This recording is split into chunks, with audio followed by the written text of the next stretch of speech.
गौतम बुद्ध के अनुसार इन 5 कामों में जिंदगी में कभी हार मत मानना। ये ऐसे काम हैं जो कि तुम्हें तुम्हारी जिंदगी में सब लोगों से ऊपर उठाकर तुम्हारी जिंदगी को एक अलग ही मुकाम पर खड़ा कर देंगे। जिस मुकाम पर खड़ा होने के बाद लोग आपसे बात करने के लिए तरसेंगे, तो गौतम बुद्ध के इन्हीं 5 रहस्यमय कामों को हम 5 रहस्यमय कहानियों से जानेंगे। तो बिना देर किए आज के वीडियो की शुरुआत करते हैं। पहली कहानी, जीवन में सब्र का महत्व। यह कहानी बहुत ही पुरानी है। उस समय महात्मा गौतम बुद्ध पूरे भारतवर्ष में घूम घूम कर बौद्ध धर्म की शिक्षाओं का प्रसार कर रहे थे। धर्म प्रचार के सिलसिले में वे अपने कुछ अनुयायियों के साथ एक गांव में घूम रहे थे। काफी देर तक भ्रमण करते रहने से उन्हें बहुत प्यास लग गई थी। प्यास बढ़ती देख उन्होंने एक शिष्य को पास के गांव से पानी लाने के लिए कहा। शिष्य जब गांव में पहुंचा तो उसने देखा कि वहां एक छोटी सी नदी बह रही है, जिसमें काफी लोग अपने वस्त्र साफ कर रहे थे और कई लोग अपने भेस गायों को नहला रहे थे। इस कारण नदी का पानी काफी गंदा हो गया था। शिष्य को नदी के पानी का यह हाल देख लगा कि गुरुजी के लिए यह गंदा पानी ले जाना उचित नहीं होगा। इस तरह वह बिना पानी के ही वापस आ गया। लेकिन इधर गुरुजी का तो प्यास से गला सूखा जा रहा था, इसलिए पुनः उन्होंने पानी लाने के लिए दूसरे शिष्य को भेजा। इस बार वह शिष्य उनके लिए मटके में पानी भरकर लाया। यह देख महात्मा बुद्ध थोड़ा आश्चर्यचकित हुए। उन्होंने शिष्य से पूछा, गांव में बहने वाली नदी का पानी तो गंदा था, फिर यह पानी कहां से लाए? शिष्य बोला, हाँ गुरुजी, उस नदी का जल सही में बहुत गंदा था, परंतु जब सभी अपना कार्य खत्म करके चले गए तब मैंने कुछ देर वहां ठहर कर पानी में मिली। मिट्टी के नदी के तल में बैठने का इंतजार किया। जब मिट्टी नीचे बैठ गई तो पानी साफ हो गया। वही पानी में से यह पानी मैं आपके लिए लाया हूं। महात्मा बुद्ध शिष्य का यह उत्तर सुनकर बहुत खुश हुए तथा अन्य शिष्यों को एक शिक्षा दी कि हमारा जीवन भी नदी के जल जैसा ही है।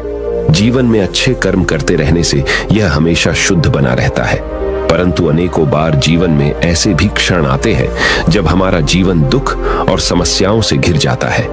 ऐसी अवस्था में जीवन समान यह पानी भी गंदा लगने लगता है। मित्रों, इसलिए हमें जीवन में दुख और बुराइयों को देखकर अपना साहस नहीं खोना चाहिए और धैर्य रखना चाहिए। गंदगी समान ये समस्याएं स्वयं ही धीरे धीरे खत्म हो जाती हैं। दूसरी कहानी, अपने दुखों का कारण आप ही है। एक समय की बात है, भगवान बुद्ध एक नगर में घूम रहे थे।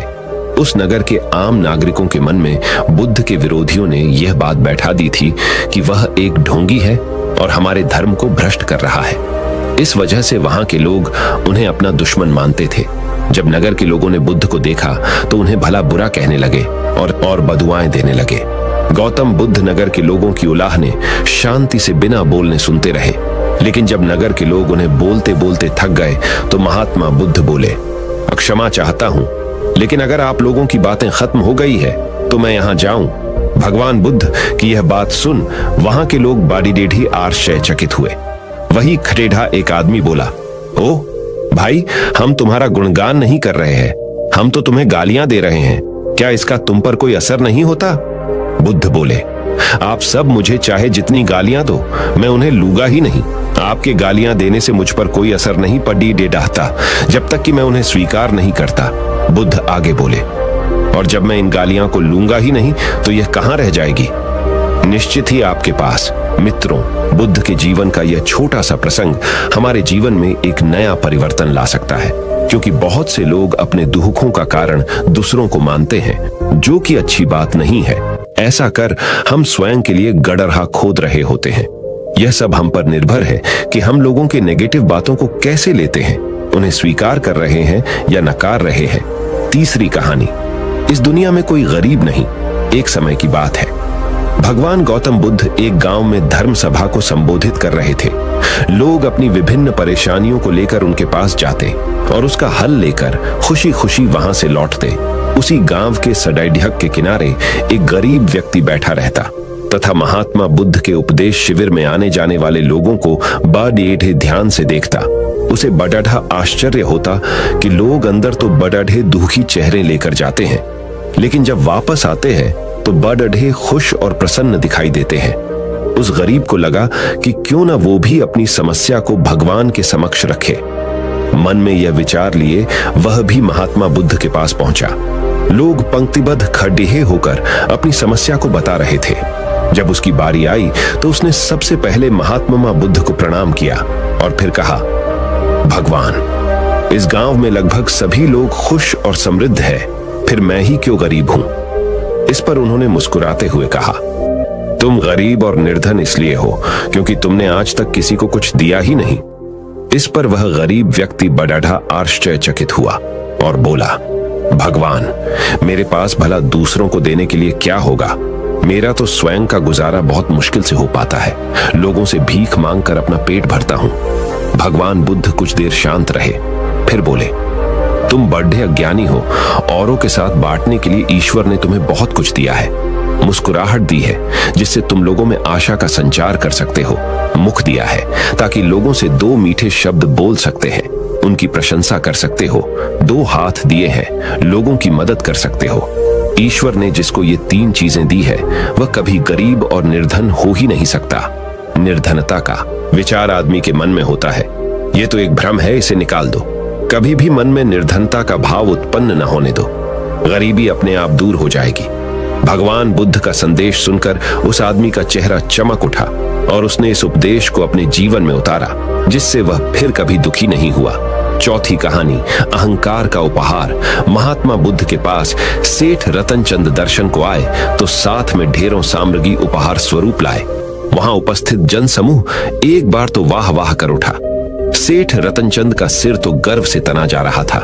बुद्ध के साथ वार्तालाप प्रारंभ हुआ तो सेठ ने बताया कि इस नगर के अधिसंख्य चिकित्सालयों, विद्यालयों और अनाथालयों का निर्माण मैंने ही कराया है। आप जिस सिंहासन पर बैठे हैं वह भी मैंने ही भेंट किया है, आदि आदि। कई दान सेठ जी ने गिनवा दिए। सेठ जी ने जब जाने की आज्ञा चाही तो बुद्ध बोले, जो कुछ साथ लाए थे सब यहाँ छोड़ डाक कर जाओ। सेठ जी चकित होकर बोले, प्रभु, मैंने तो सब कुछ आपके समक्ष अर्पित कर दिया है। बुद्ध बोले, नहीं, तुम जिस अहंकार के साथ आए थे उसी के साथ वापस जा रहे हो। ये सांसारिक वस्तुएं मेरे किसी काम की नहीं। अपना अहम यहाँ त्याग कर जाओ, वही मेरे लिए बैडेढ़ा उपहार होगा। महात्मा बुद्ध का यह कथन सुनकर सेठ जी उनके चरणों में नतमस्तक हो गए। भीतर समाया हुआ सारा अहंकार अश्रु बनकर बुद्ध के चरणों को धो रहा था।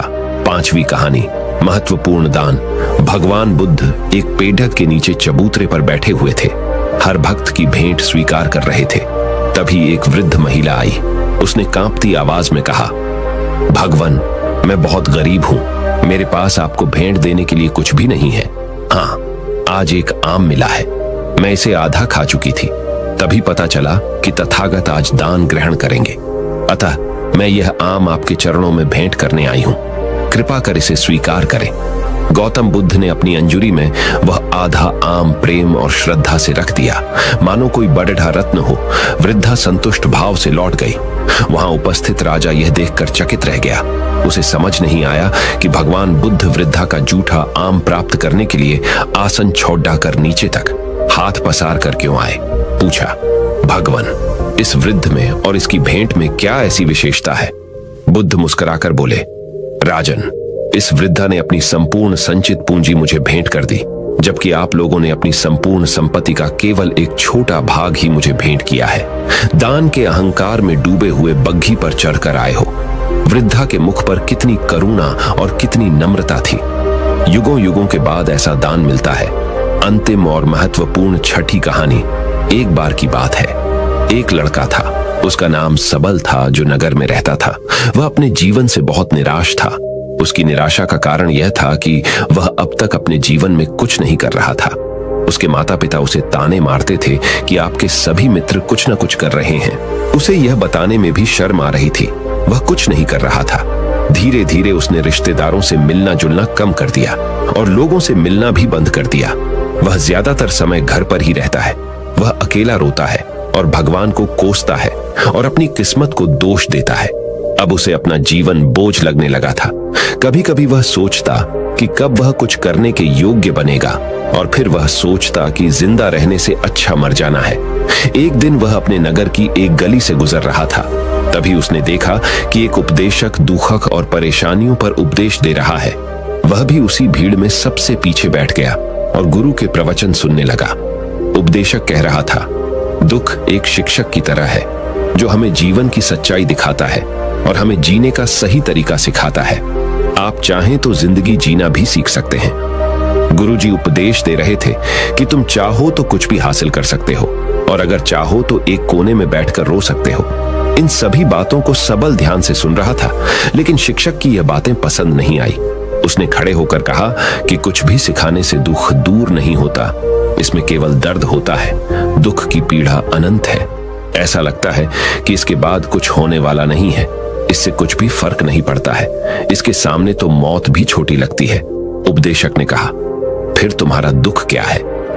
सबल ने उसके सामने अपनी सारी व्यथा सुनाई और पूछा, मेरे दुख का कोई उपाय है तुम्हारे पास?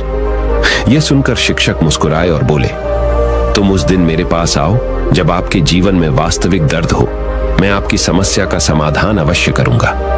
यह कहकर गुरु वहां से चला गया। सबल ने सोचा, कहीं मेरा दुख नकली तो नहीं है? क्या मैं जिस दर्द से गुजर रहा हूं वह नकली है? मेरा दुख कोई नहीं समझ सकता। जब माँ बाप नहीं समझते तो गुरु क्या समझेगा? उनके दुखों से व्यथित होकर सबल ने एक फैसला लिया कि अब वह कुछ करेगा।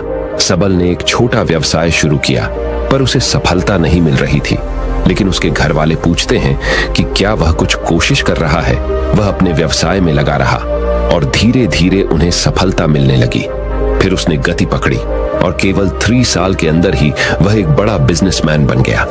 अब सबल के आसपास ऐसे कई लोग थे जो उसकी परवाह करते थे, जो उससे प्यार करते थे। अब उनके परिवार के सदस्य भी उसकी तारीफ करते नहीं थक रहे थे। दिन ब दिन उसके मित्रों की संख्या बढ़ती जा रही थी। अब वह अपनी जिंदगी से बहुत खुश था। उनके कुछ दोस्तों ने उन्हें सलाह दी कि जब आप एक बड़ा बिजनेसमैन बनकर बहुत खुश हैं, तो सोचिए आपको कितनी खुशी होगी अगर आप इस शहर और इस राज्य के सबसे बड़े बिजनेसमैन बन जाते हैं। कितने लोग आपसे जुड़ना चाहेंगे, आपकी कितनी बड़ी ख्याति होगी और स्वयं राजा भी आपसे दोस्ती करना चाहेंगे और जरूरत पड़ने पर ही आपसे पैसे उधार लेंगे। दोस्तों की यह बात सबल के मन में घर कर गई। अब वह और पैसे कमाने की कोशिश करने लगा, लेकिन उसे यह सब बहुत ही जल्दी चाहिए था। वह समय बर्बाद नहीं करना चाहता था। उनका अधिकांश समय इन चीजों को प्राप्त करने में जाने लगा। इसलिए वह ऐसे काम करने लगा जो सही नहीं था। उसने बड़ा उधार लेना शुरू कर दिया। उसके दोस्तों से पैसे की मात्रा और अधिक मुनाफा कमाने के लालच में वह अपने माल में मिलावट करने लगा। उसने अन्य व्यापारियों के खिलाफ भी साजिश रची और उन्हें डराया धमकाया, जैसा उसके दोस्त कहते थे वैसा ही करता था। वह इन तरीकों से ज्यादा पैसा कमा रहा था, पर अब उसके जीवन में पहले जैसा चैन न था। उनके मन की शांति गायब हो गई थी और वह रात को सो नहीं पाता था। वह हंगामे में रहता था। वह सब कुछ पाकर भी उन्हें किसी चीज में सुख नहीं मिल रहा था। एक दिन सबल अपनी गाड़ी में कहीं जा रहा था, तभी रास्ते में उन्हें उपदेशक का आश्रम दिखाई दिया। वह रुका और गुरु के पास जाकर बोला, संत, आपने मुझे मेरे पास आने के लिए कहा था जब मेरे जीवन में सच्चा दुख आता है। अब मैं बहुत दुखी हूं कि मेरी नींद हराम हो गई है, मुझे कहीं भी शांति नहीं मिल रही है। इस प्रकार सबल ने अपनी सारी समस्याएं गुरु को बता दी। गुरु ने कहा, जब तुम पहली बार मुझसे मिलने आए थे तब भी तुम किसी दुख में थे। आपने उस दर्द से क्या सीखा? सबल ने कहा कि सिर्फ सोचने और चिंता करने से कुछ नहीं होता। आपकी दृष्टि को सच करने के लिए यह कार्रवाई करता है और सिर्फ काम करने से कुछ नहीं होता, परिणाम भी मिलना चाहिए। जब आपको लगता है कि आपका लक्ष्य हासिल नहीं होने वाला, तब राह में चाहे कितनी भी मुश्किलें आ जाएं, मन कितना भी निराश क्यों ना हो, कितना भी लगता हो कि अब कुछ नहीं होने वाला है, तभी विश्वास करें, मैं जो भी कर रहा हूं उसमें अवश्य सफल होऊंगा। खुद पर ध्यान दो, लोगों पर नहीं। लोग केवल सफल लोगों का सम्मान करते हैं। कोई कितना भी अच्छा क्यों ना हो, वह हमेशा लोगों की नजरों में बोझ बने रहते हैं। यह सब सुनकर उपदेशक मुस्कुराया और बोला, जब आपके पास है तो यह वास्तविक दुख नहीं है। अपने जीवन में वास्तविक दुख आए तब मेरे पास आओ, मैं उसे ठीक कर दूंगा। सबल ने जाते समय साधु को सोने के सिक्कों से भरा घड़ा भेंट किया। घड़े को देखकर गुरु ने कहा कि यह मेरे किसी काम का नहीं है, उस पेड़ के नीचे गड्ढा खोद कर गाड़ दो। सबल ने घड़े को पेड़ के नीचे दबा दिया, जैसा कि गुरु ने बताया, और वहां से चला गया। कुछ दिनों से कारोबार ठीक चल रहा था, लेकिन व्यापार के गलत तरीके के कारण धीरे धीरे उस व्यापार में घाटा होने लगा। उसकी सारी दौलत धीरे धीरे खत्म होने लगी। और एक दिन ऐसा भी आया जब उसके पास कुछ भी नहीं बचा और उस पर कर्ज का बोझ चढ़ गया था। परंतु वह निश्चिंत था क्योंकि उसने अपना सारा कर्ज अपने दोस्तों से लिया था। उसने सोचा कि उसके दोस्त बुरे वक्त में उनके साथ खड़े रहेंगे, लेकिन ऐसा कुछ नहीं हुआ। जैसे ही बुरा वक्त आया, दोस्त पहले उससे कर्ज मांगने लगे। अगर उसने कर्ज नहीं लौटाया, उन्होंने उसे जान से मारने की धमकी भी दी। उनके सभी शुभचिंतक और प्रियजन उससे दूर हो गए। उसके दोस्त जो उसके साथ मस्ती किया करते थे, अब उससे दूर भाग रहे थे। उसका परिवार उसकी गलतियां और कमियां गिनने लगा। उनकी सारी संपत्ति नीलाम कर दी गई और उसके पास कुछ भी न बचा। जब उसने अपने पिता से मदद मांगी, पिता ने कहा कि मेरे पास थोड़ी सी संपत्ति है, मैं तुम्हारी मां को क्या कहूंगा? अगर मैं तुम्हें दे दूं, ये संपत्ति हमारा अंतिम उपाय है। सबल के मन में गहरा दुख छा गया। उसके आसपास कोई नहीं था जो उनके दुख को समझ सके, जो उसे संभाल सके। जनता के इस विश्वासघात के कारण वह अंदर से टूट चुका था। वह सोचने लगा कि अब जीने का क्या मतलब है, अब मौत ही मेरा सहारा है। वह आत्महत्या करने के लिए पहाड़ी पर जा रहा था। तब से उसे याद आया कि उस शिक्षक ने उससे कहा था, मेरे पास आओ जब तुम्हारे जीवन में वास्तविक दुख हो। सबल गुरु के पास गया और अपनी सारी व्यथा सुनाई। आंखों में आंसू लिए उसने कहा, हे गुरुजी, मेरे दुख का निवारण कीजिए। गुरु ने कहा, जब जीवन में असली दुख होता है तब मेरे पास आ जाना, मैं इसे जरूर ठीक करूंगा। सबल ने कहा कि यह क्या हो रहा है? मेरी जिंदगी में अभी दुख नहीं है, तो आखिर असली दुख क्या है? गुरुजी ने सबसे कहा कि पहले आप मुझे बताओ, आपने अपने दुख से क्या सीखा? सबल ने कहा कि मैंने वह सीखा, जो लोग हमारे जीवन में आते हैं, वह हमारी सफलता और प्रगति के कारण वो हमें धोखा जरूर देंगे, क्योंकि बुरे समय में वे हमारे साथ नहीं खड़े होंगे। वे अच्छे समय में ही हमारा फायदा उठाएंगे और बुरे समय में हमें छोड़ देंगे। उन लोगों पर ही भरोसा करें जो हमारे बुरे समय में हमारे साथ खड़े रहते हैं। लेकिन ऐसे लोग बहुत कम होते हैं, लेकिन जिनके पास है उन्हें उनकी सराहना करनी चाहिए, उनका अपमान नहीं करना चाहिए। मैंने कभी भी किसी के खिलाफ साजिश नहीं रखना चाहिए। अपना काम ईमानदारी और धैर्य से करें और कभी लालची मत बनो। अपने सारे दुख दर्द और अनुभव बयां करने के बाद सबल गुरुजी के सामने आंखों में आंसू लिए बैठ गया। कुछ देर बाद साधु उठे और पेड़ के नीचे एक गड्ढा खोदा और घड़ा निकाल लिया जो सोने के सिक्कों से भरा हुआ था। उसने सबल को देकर कहा, मेरे पास आओ जब तुम्हारे जीवन में वास्तविक दुख हो। सबल ने अपने शिक्षक को धन्यवाद दिया और उसे प्रणाम करके चला गया। उस पैसे से उन्होंने एक छोटा सा व्यवसाय शुरू किया। अब वह छोटा व्यापारी बनकर भी खुश हैं। उन्होंने पूरी लगन और ईमानदारी से कारोबार किया। जल्द ही वह अपने शहर का एक बड़ा व्यापारी बन गया। उनका जीवन सुख सुविधाओं से भरा हुआ था। लेकिन कोई कितना भी अच्छा क्यों ना हो, लेकिन जीवन में दुख आता है तो सबल के जीवन में भी दुख आते थे। अपने माता पिता की मृत्यु के रूप में वे दोनों एक ही दिन मर गए। सबल अपने माता पिता से बहुत प्यार करता था, इसलिए उनके निधन से उन्हें गहरा सदमा लगा। वह शवों को ले गया, दोनों को श्मशान घाट ले गया, जहां अंतिम संस्कार किया गया। वहां उसने अपने माता पिता का शव जलता हुआ देखा तो उनका मन बेचैन हो उठा। उसके मन में कई सवाल उठने लगे। वह घर वापस आ गया, इसलिए उसने अपने माता पिता के घर और संपत्ति को देखा जिसके लिए उनके पिता हमेशा लड़ते रहे। आज जो छूटा पड़ा है, जिन्होंने इसकी देखभाल की, इसके लिए लड़ने वाले इस दुनिया से चले गए। उसके पिता ने जो कुछ कमाया वह सब यहीं रह गया। एक दिन पहले तक उसके पिता मार पीट करते थे किसी के साथ उसकी संपत्ति के लिए। आज वो खुद इस दुनिया से चले गए। उसका मन ऐसे अनेक विचारों के बवंडर में था। वह अंदर से अकेला और डरा हुआ महसूस कर रहा था। वह खाली महसूस कर रहा था। उसे लगा कि कुछ है, वह समझ नहीं सका। इसीलिए वह गुरु के पास गया। उसे देखकर गुरुजी ने कहा, क्या जीवन में कोई दुख है? सबल ने कहा, वैसे तो जीवन में कोई दुख नहीं है, सब कुछ अच्छा चल रहा है, लेकिन आज मेरे माता पिता का देहांत हो गया है। मैं इस घटना से बेहद दुखी और परेशान हूं। गुरुजी ने कहा, इसमें दुखी होने की क्या बात है? एक दिन सबके अपनों को मरना है। कोई न कभी जिया है और न कभी रहेगा। एक दिन तुझे भी मरना है। शायद तुम कल ही मर जाओगे या आप आज भी मर सकते हो। सबल ने कहा, क्या कह रहे हो गुरु जी? मैं भी मर जाऊंगा, लेकिन मैं अभी जवान हूं। गुरु ने कहा कि सब जी रहे हैं इस भ्रम में कि मृत्यु केवल दूसरों को आती है, बड़ों के पास ही आती है, लेकिन जवान और बूढ़े मर जाते हैं। बच्चे मर जाते हैं, मौत का उम्र से कोई लेना देना नहीं। हे, यह सभी को प्रभावित करता है। मास्टर जी की ये बातें सबल के मन में घर कर गईं और वह चुपचाप चला गया। लेकिन उसका मन अभी भी बेचैन था, वह खाली महसूस कर रहा था। वह सारा दिन अपने बारे में ही सोचता रहा कि वह कौन है, वह इस दुनिया में क्यों आया है, क्या जीवन का लक्ष्य केवल चीजों को खाना और मरना है।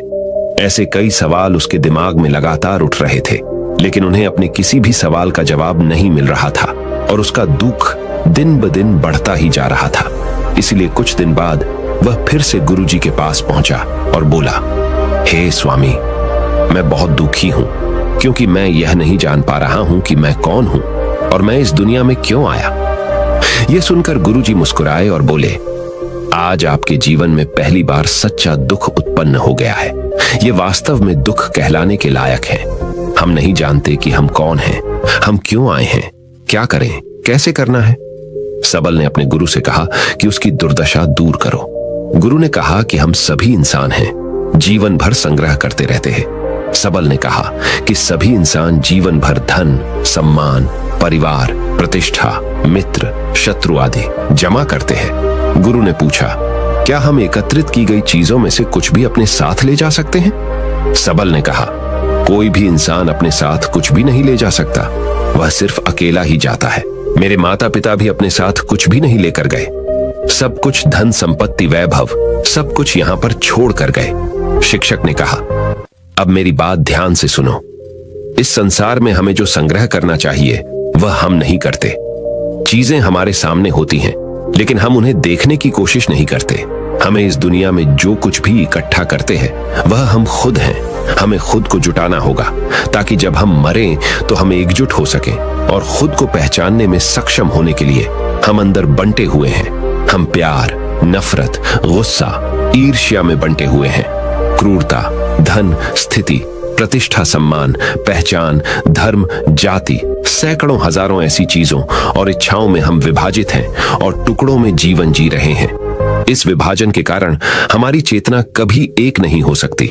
हमारी चेतना शक्ति बिखरी हुई है, इसीलिए हमारे पास इतना समय नहीं है, इतनी ऊर्जा नहीं कि हम मुड़ सकते हैं और अपने भीतर देख सकते हैं। वास्तव में धन, सम्मान और सुविधाओं का अभाव लोग इसे दुख समझते हैं और जीवन भर के लिए जो दुख कहकर रोते रहते हैं और समाधान खोजने का प्रयास करते रहते हैं, उन्हें अपना समाधान कभी नहीं मिलेगा, क्योंकि जिसे लोग दुख कहते हैं वह वास्तविक दुख नहीं है। यह सिर्फ एक आदमी की इच्छा है, उसकी इच्छा कभी पूरी नहीं होती। इसीलिए व्यक्ति को कभी उनके प्रश्नों का समाधान नहीं मिलता। इसलिए इन सब से परे, यदि आप अपने दुखों का अंतिम समाधान चाहते हैं तो सबसे पहले खुद को समेटो। इस दुनिया से अपनी ऊर्जा वापस ले लो और इकट्ठा करो। अपने आप पर ध्यान केंद्रित करो, स्वयं पर ध्यान दो। अपने मृत्यु से पहले अपने आप को जानने की कोशिश करो, बिखरो मत। सबल ने कहा, तो गुरुजी, क्या हम इस संसार को छोड़ दें? हमारी सभी इच्छाओं को मार देना चाहिए। किसी से प्रेम नहीं करना चाहिए, धन संग्रह नहीं करना चाहिए, सम्मान की आशा छोड़ देनी चाहिए। शिक्षक ने कहा कि भावनाओं और इच्छाओं ऐसे बिखरे हुए मनुष्य में से निकल आओ जैसे कोई पत्थर पहाड़ से गिरे, जिस पर पर्वत का कोई वश नहीं है सिवाय देखने के, परेशान होना और कुछ खोना। वैसे ही बिखरे हुए मनुष्य की इच्छाएं बेकाबू और दर्दनाक हैं। उसका अनियंत्रित मन इच्छा करता रहता है और कल्पना करता रहता है और यह दुख देता है। लेकिन जब एक व्यक्ति अपने मन को एकत्र करता है तो वह जो कुछ भी करता है वह उसके नियंत्रण में होता है। फिर उसकी इच्छा से इच्छाएं भी उत्पन्न होती है। सबल ने कहा कि आपने मेरे असली दुख का समाधान कर दिया। आपका बहुत बहुत धन्यवाद गुरुजी। अब से मैं खुद को समेटने, खुद को तराशने की कोशिश करूंगा। गुरुजी ने कहा कि मानव शरीर में बहुत ऊर्जा और शक्ति है, लेकिन यह फालतू के कामों में बांटा हुआ है, बेकार की बातों में लगा हुआ है। ये एक बहुत ही शक्तिशाली मशीन की तरह है, एक बच्चे के हाथ में रखा जा रहा है और वह बिना सोचे समझे अपनी शक्ति बर्बाद कर रहा है और बिना किसी नियंत्रण के। इसीलिए इस शक्ति पर ध्यान दें, अपनी चेतना और इसे इकट्ठा करें। सबल को अपने प्रश्नों का उत्तर मिल गया। उसने अपने गुरु का शुक्रिया अदा किया और चुपचाप चला गया।